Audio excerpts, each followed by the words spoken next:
Kalau Habib berbuat dosa, setiap sholat didoakan oleh seluruh umat Islam. Kalau ada umat Islam tidak mau mendoakan Habib, maka umat Islam tersebut tidak sah sholatnya, tidak mungkin masuk surga. Ada yang nanya, emang kalau sholat wajib mendoakan Habib? Iya wajib. Emang ada Habib dalam sholat? Ada. Assalamualaikum Buya, benarkah demikian karena memang membaca salawat kepada Nabi dan keluarga beliau adalah wajib? Bismillahirrahmanirrahim. Assalamualaikum warahmatullahi wabarakatuh. Alhamdulillahi rabbil alamin. Allahumma salli ala Sayyidina Muhammad wa ala ali Sayyidina Muhammad wa ba'd. Tuan-tuan dan puan-puan yang mulia, membaca salawat atas Nabi Sallallahu Alaihi Wasallam dan keluarga Nabi hukumnya wajib di dalam solat fardu, ya, di dalam solat. Kita mengetahui bahwa ada 13 rukun solat. Nah, salah satunya adalah membaca tasyahud, membaca salawat, dan membaca salawat kepada keluarga Nabi Muhammad Sallallahu Alaihi Wasallam. Lalu terkait masalah video ini, tanpa mengurangi rasa hormat kami kepada guru-guru kami semua, semoga Allah Ta'ala memberikan kita semua kesehatan, termasuk guru-guru kami, dan panjang umur. Amin ya Rabbal Alamin. Pertama-tama, hilangkan kolbu kita dari prasangka buruk. Ya, hilangkan dulu kolbu kita daripada prasangka buruk, supaya kita terhindar daripada penyakit-penyakit hati. Yang kedua, video ini kami melihat adalah potongan video yang kita tidak pernah tonton, tidak kita ketahui lengkapnya seperti apa. Baik, dari video ini kita dapat simpulkan bahwa kalau Habib melakukan dosa, Habib itu didoakan oleh seluruh umat muslim, umat Islam, dan apabila tidak mendoakan Habib, maka tidak sah solatnya, karena memang membaca salawat kepada Nabi dan keluarga Nabi itu wajib hukumnya dan termasuk rukun solat yang 13. Baik. Lalu ada tuan yang sangat kami muliakan bertanya, benarkah demikian? Maksudnya bagaimana? Begini tuan-tuan dan puan-puan yang mulia.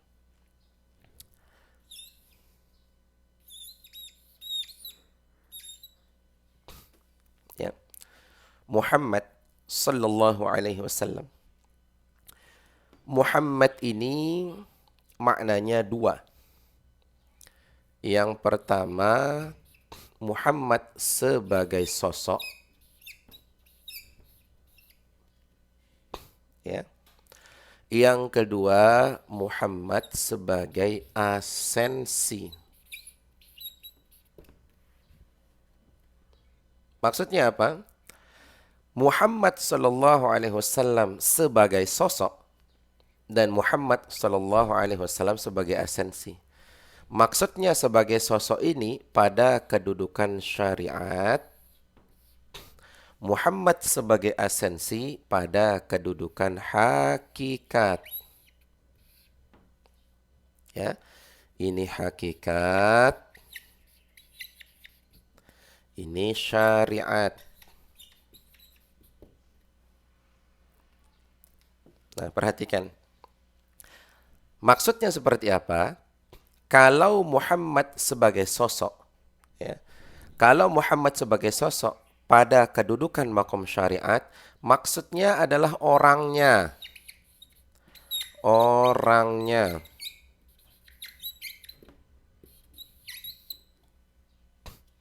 Maksudnya adalah orangnya. Sosoknya. Nah, orangnya. Kalau yang dimaksud adalah orangnya, maka Muhammad sebagai sosok atau Muhammad sebagai orang itu meninggal. Itu dilahirkan. Bisa lapar, bisa haus, menikah, punya anak, dan lain sebagainya. Percis seperti manusia. Ya, tapi Muhammad sebagai sosok ini, dia tidak pernah khilaf. Beliau maksum, Ya. Jadi kalau kita berbicara Muhammad sebagai sosok pada kedudukan syariat, yang dimaksud orangnya, sosoknya Nabi atau orangnya. Lalu kalau kita membacakan salawat, lalu kita membaca salawat pada kedudukan syariat, pada makom syariat, maka yang kita salawati adalah sosoknya Nabi Sallallahu Alaihi Wasallam, orangnya. Lalu ketika kita mengatakan wa ala ali Muhammad dan kepada keluarga Muhammad, maka yang dimaksud adalah keluarga dari sosok ini. Maka yang dimaksud adalah keluarga daripada sosok Nabi Muhammad SAW. Keluarga dari orangnya. Nah, keluarga secara genetik. Ya, maka yang dimaksud adalah keluarga dari sosok ini.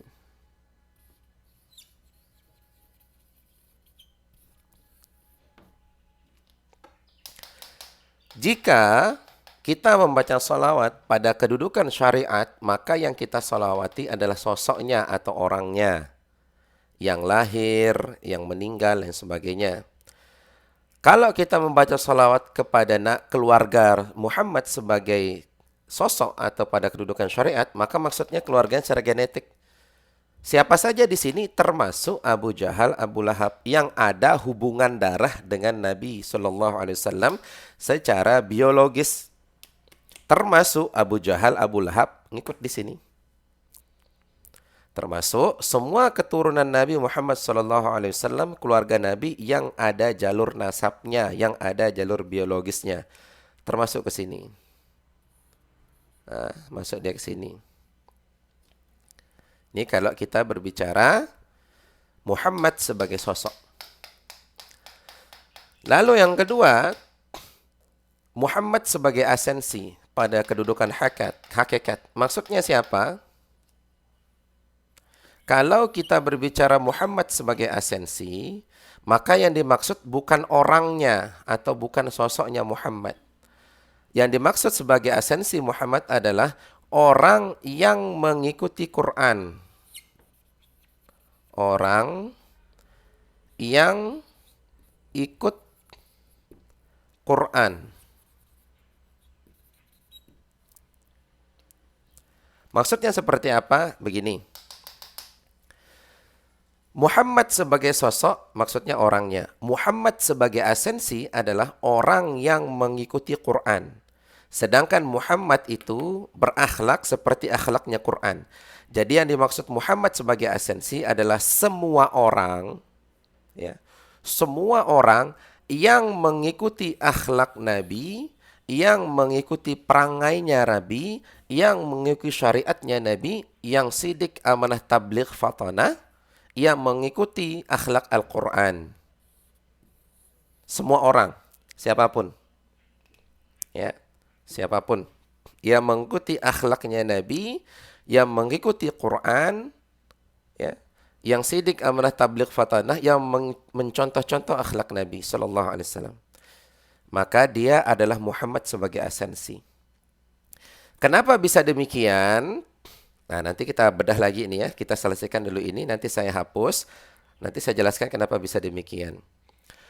Selanjutnya, ketika kita mengatakan wa ala ali Muhammad dan keluarganya Muhammad sebagai asensi atau pada kedudukan asensi, yang dimaksud adalah keluarga kita. Keluarga kita. Siapa saja yang berakhlak dengan akhlak Quran, yang mengikuti syariatnya Nabi, akhlaknya Nabi Sallallahu Alaihi Wasallam, maka dia adalah Muhammad sebagai asensi. Lalu ketika kita bersalawat, maka yang dituju itu adalah diri kita sendiri, dan ketika kita mengatakan wa ala ali Muhammad, maka maksudnya adalah keluarga kita. Jadi misalkan orang yang soleh ini, orang yang berakhlak seperti akhlaknya Nabi, orang yang berakhlak seperti akhlaknya Quran, punya anak, istri, keluarga. Ketika dia mengatakan wa ala ali Muhammad, maka maknanya adalah kepada keluarganya. Maknanya adalah kepada keluarganya secara asensi, secara hakikat. Kok bisa demikian? Kok bisa demikian? Nah, ini penjelasannya ya.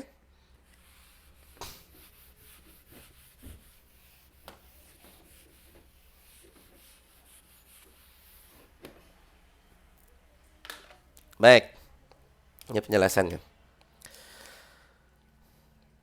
Ketika umat Islam bersyahadat, ya, ketika umat Islam bersyahadat, kita ngucapin asyhadu an la ilaha illallah wa asyhadu anna Muhammad Rasulullah. Aku bersaksi bahwa tiada Tuhan selain Allah dan aku bersaksi bahwa Muhammad adalah utusan Allah. Kalau kita berbicara pada kedudukan hakikat, yang dimaksud bersaksi itu adalah melihat, mendengar, mengalami sendiri. Itu namanya bersaksi.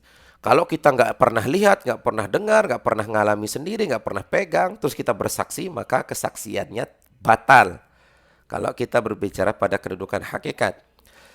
Berbeda kalau kita berbicara pada kedudukan tarekat ataupun pada kedudukan syariat. Yang dimaksud bersaksi itu adalah meyakini. Padahal bersaksi dengan yakin itu beda. Kalau bersaksi itu yang menyaksikan. Kalau yakin itu ya entah apa yang kita yakini, entah dari mana. Pokoknya yakin ya yakin. Sah gitu kan. Pokoknya yakin ya yakin. Walaupun kita nggak pernah lihat, nggak pernah dengar. Pokoknya yakin. Imani saja, yakini saja. Nah, seperti itu. Nah, berbeda bersaksi dengan meyakini.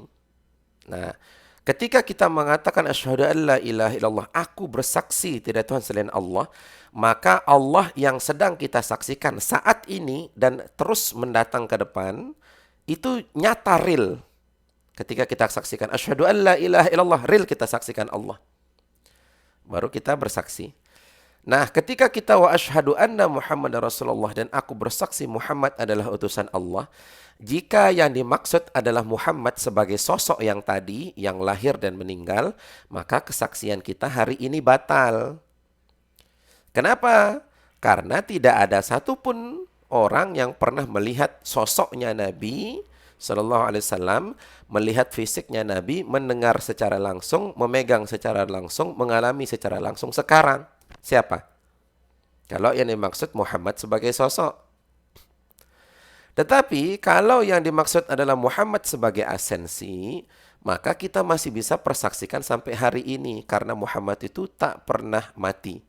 Yang mati itu sosoknya. Nah, baik tuan-tuan dan puan-puan yang mulia, sebelum kita lanjut kenapa bisa demikian yang tadi, kita bahas dulu sedikit tuan-tuan. Salah satu perbedaan antara sosok Muhammad dan asensi Muhammad, jangankan setelah meninggal dunia, semasa hidup pun beliau tidak mampu memberikan hidayah kepada pamannya sendiri, Abu Thalib. Ini mohon maaf ya, mohon maaf sekali. Semasa hidup, beliau itu tidak mampu memberikan hidayah keselamatan kepada pamannya sendiri yang memang menjaga beliau. Beliau tidak mampu memberikan hidayah, memberikan keselamatan kepada paman beliau, Abu Thalib. Semasa hidup, apalagi setelah meninggal dunia. Tetapi kalau Muhammad sebagai asensi, ini bisa. Muhammad sebagai asensi, ini bisa. Kenapa? Karena Muhammad sebagai asensi itu adalah tajalli daripada sifat-sifat Allah. Adalah Al-Quran. Ya? Baik. Selanjutnya tuan-tuan, kami kembali kepada yang tadi. Kenapa bisa demikian? Ya. Kenapa bisa yang dimaksud Muhammad itu adalah ini? Kita berbicara dulu pada martabat yang pertama. Martabat ahdah. Martabat ini adalah martabat di mana Tuhan hanya dirinya sendiri. Ya.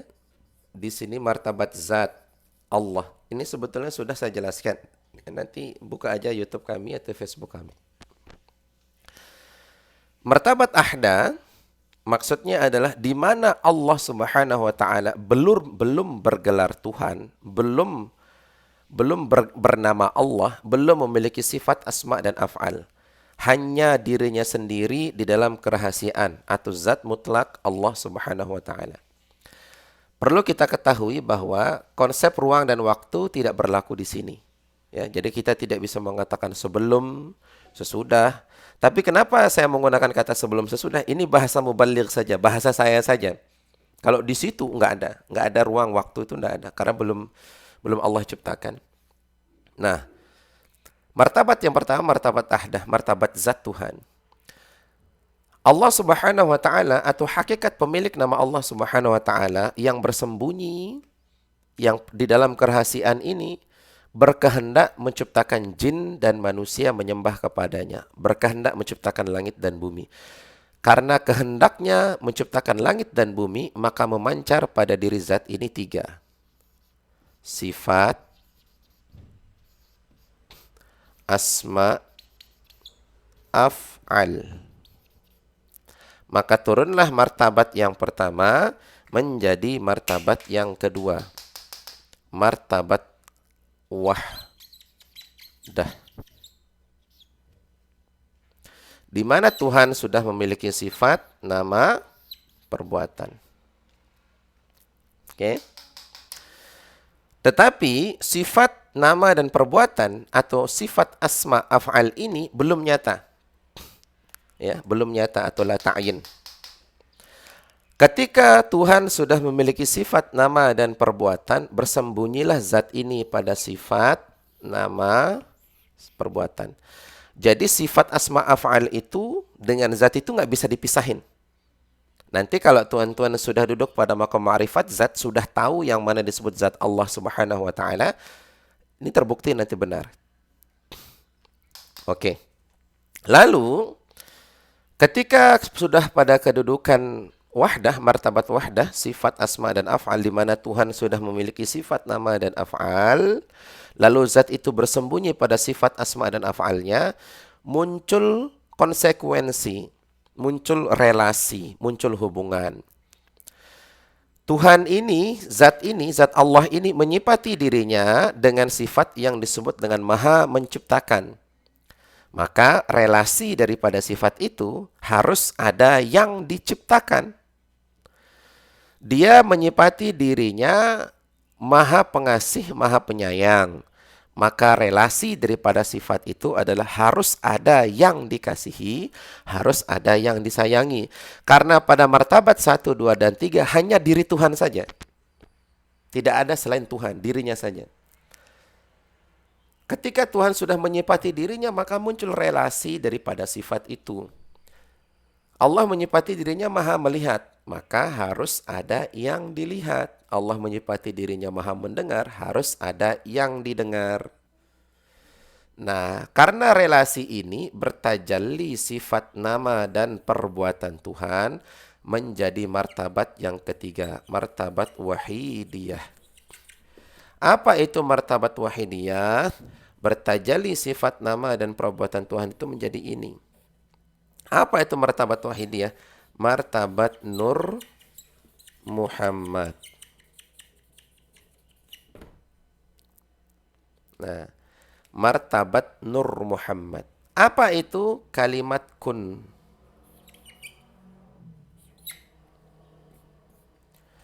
Innama amruhu idza arada syai'an ay yaqula lahu kun fayakun. Jadi maka jadilah. Maka sifat asma af'al Allah bertajalli menjadi Nur Muhammad. Dari Nur Muhammad inilah dicipta seluruh segala-galanya. Apa itu Nur Muhammad? Kata lain dari the logos, kata lain dari kalimat kun, jadi maka jadilah.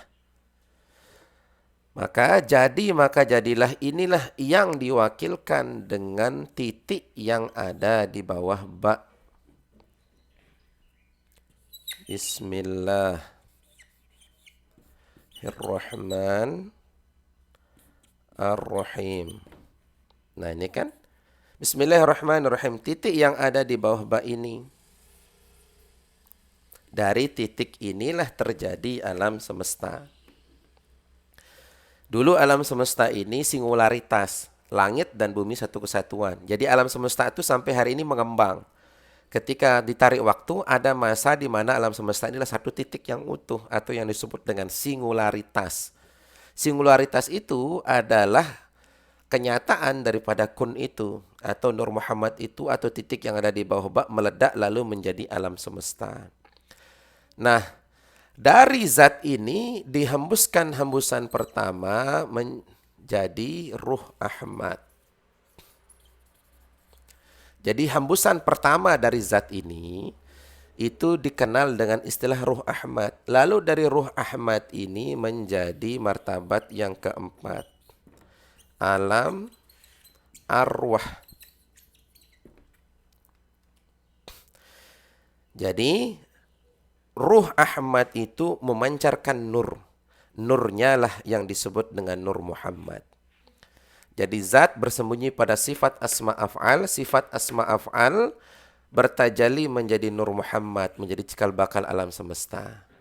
Zat menghembuskan hembusan pertama. Hembusan pertama inilah yang istilahnya disebut dengan Ruhul Ahmad. Dari Ruhul Ahmad ini menjadi alam arwah. Nah, dari Nur Muhammad ini menjadi alam materi sampai menjadi 4 anasir. Lalu dari 4 anasir, api, angin, air, tanah atau bentuk panas, cair, padat, dan gas. Dari situ jadi badannya Adam, badan manusia. Lalu dari alam arwah ini ruhnya. Nah, dari alam arwah ini ruhnya. Lalu badan ini dikawin dengan ruh. Jadilah insan. Jadilah insan. Nah, jadi yang dikatakan insan atau manusia itu ruhnya berasal dari alam arwah berasal dari hembusan pertama atau ruhul ahmad dari zat.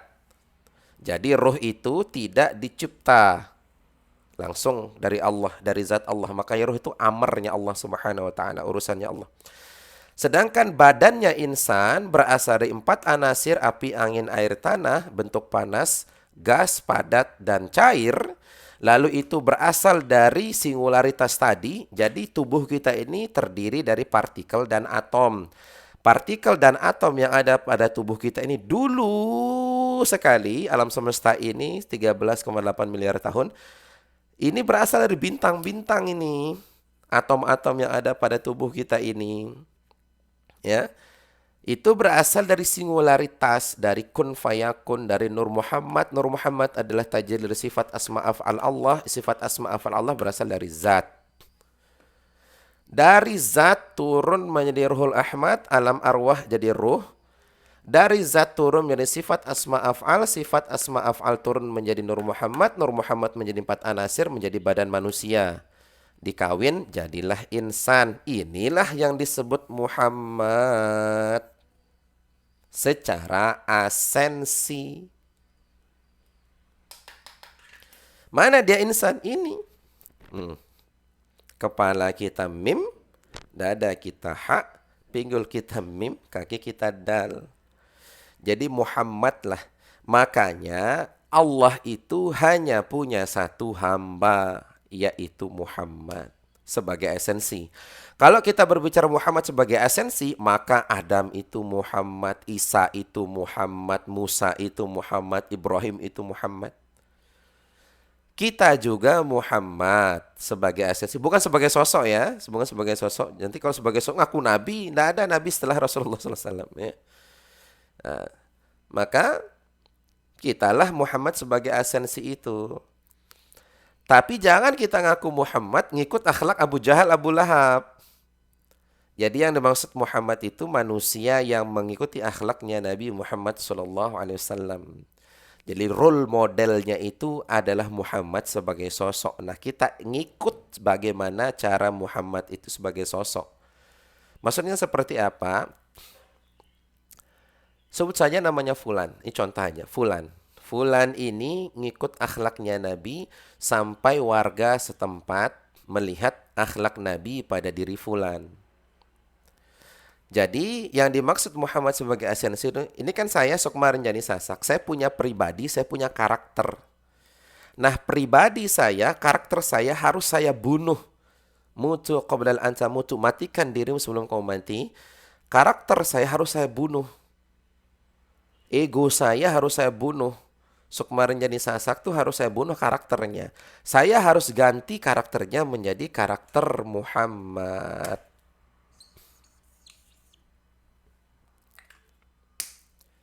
Tidak sempurna iman di antara kalian sebelum hawa nafsunya atau kesadarannya mengikut apa yang aku bawa. Ini sabda Rasulullah Sallallahu Alaihi Wasallam. Jadi karakter kita, pribadi kita itu dibunuh, diganti dengan karakternya Nabi Muhammad Sallallahu Alaihi Wasallam. Berat ya, emang berat. Saya juga belum tentu bisa. Tapi kan ini teori. Ya, seperti kita belajar objektif dan subjektif pada video sebelumnya. Nah, jadi begitu tuan-tuan yang mulia. Jadi, ketika kita solawat di dalam solat, solawat kepada keluarga Nabi di dalam solat, itu rukun daripada solat. Wajib kita kerjakan. Kalau enggak, ya enggak sah solat kita. Terus maksudnya bagaimana?